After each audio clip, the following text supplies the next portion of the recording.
Local, late breaking. This is Channel 2 Action News. Coverage you can count on.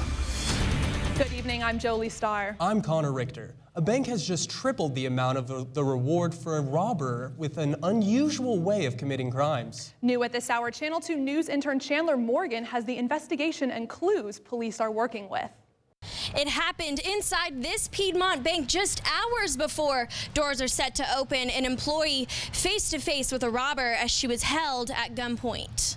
She's pretty shaken. It's really affected the entire bank. We're all just very surprised in this day and age that you would have someone come in, violently do something like this for money. A Piedmont bank colleague in Peachtree Corner says the robber cornered the first bank worker coming in July 7th, 6:45 a.m. We're a very caring bank. We probably would help someone out if they were in a bad situation. He says the man in the mask with the gun didn't mask his intentions. He wanted the bank worker to open the vault, but she didn't have access. He tied her up, took her to the restroom, and left her there. So he waited nearly an hour. It's very unusual for a suspect to come into a bank and stay for an hour. Very brazen, very bold. Gwinnett Police Corporal Dion Washington says the man in the mask finally gave up, stole some of the contents out of the bank worker's purse, and fled in a silver Jeep Liberty stolen out of Atlanta. The suspect was described as a 6-foot-tall, heavy-set. Shift scenes to Buford, where Hall County Deputy Stephen Wilbanks says investigators believe the same bandit arrived by a minivan.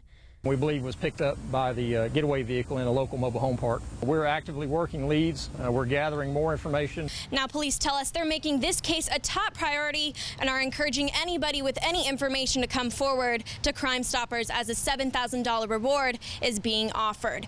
In Gwinnett County, Chandler Morgan, Channel 2 Action News.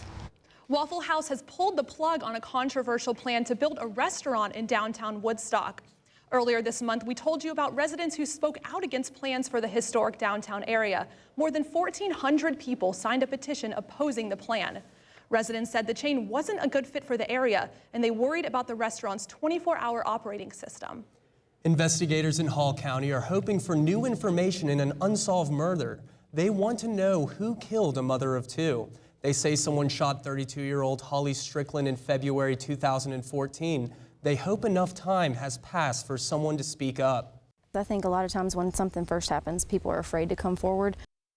Investigators say they are following several leads in the case, including looking at phone records.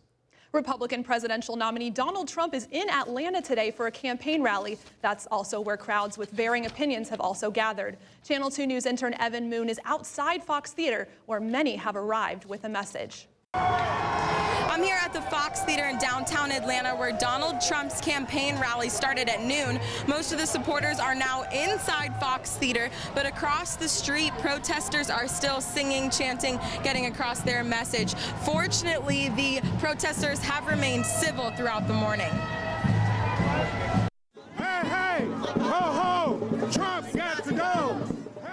What started as a small protest across from the Fox Theater in Midtown grew quickly, spilling out onto the middle of Peachtree Street.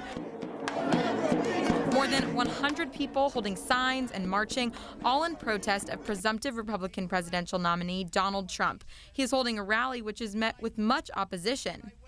Just out here to protest Trump. I can't vote yet, but I feel like just the word needs to be spread. I want people in there to know that the road that they're headed down can end in a Holocaust. There were a few minor confrontations between Trump supporters and protesters, mostly raised voices and angry arguers. Bankrupt for companies. I said I wasn't going to scream and holler. Can you please respect that? Ed Edwards is a Trump supporter. He agrees with Trump's controversial comments about Muslims in this country and the candidate's response to the Orlando club shooting. Whatever Trump says, for the most part, he's on the money. Event coordinators tell me a little more than 2,000 Trump supporters attended the rally. There was a brief interruption when two women were escorted out of the theater by security. She grabbed both my wrists, pulled me up. They say they were thrown out because they don't look like they support Trump. I think that they were pulling out people that looked like they didn't fit the Trump demographic. At one point, protesters marched right up to the front of the theater. Atlanta police took out their flex cuffs and formed a line to block them. A few who clashed with police were arrested and taken to jail. Reporting from downtown Atlanta, Evan Moon, Channel 2 Action News. Deputies in Newton County have arrested the man they say is behind a deadly July 4th shooting. Members of a task force arrested Nathaniel Barnes during a traffic stop. Barnes is charged with murder. Investigators say he shot 24-year-old Julian Wyant several times in an apartment complex on Gross Lake Parkway. New developments: a jury in Florida has convicted 3 Atlanta men in a string of jewelry store robberies across the Southeast. Federal prosecutors say Louis Jones III, Larry Gilmore, and Michael Gilmore robbed 6 jewelry stores in 4 states, including Georgia, last year.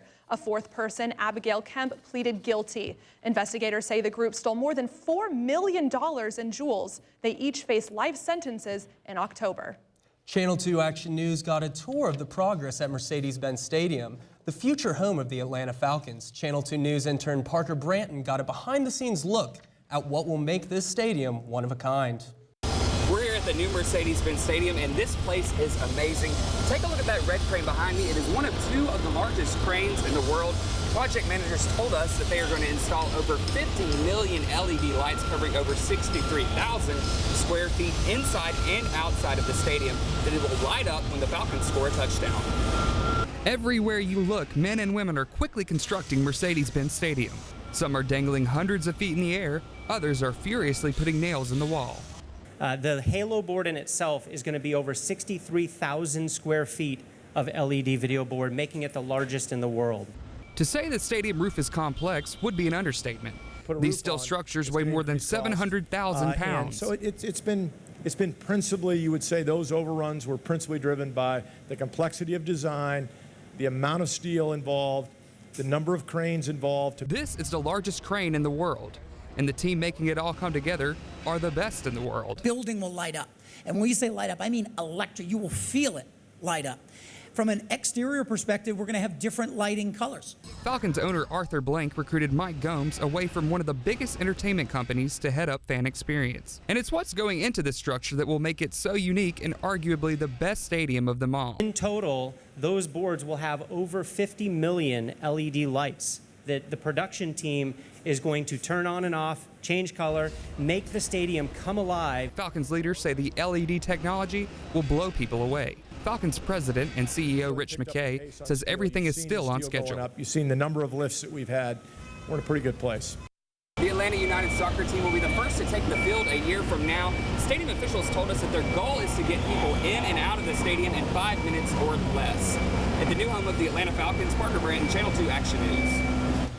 Changes at Sanford Stadium. The renovations underway to improve the game day experience at UGA. Plus, new concerns over the video game Pokemon Go, the complaints about gamers taking over some popular local places.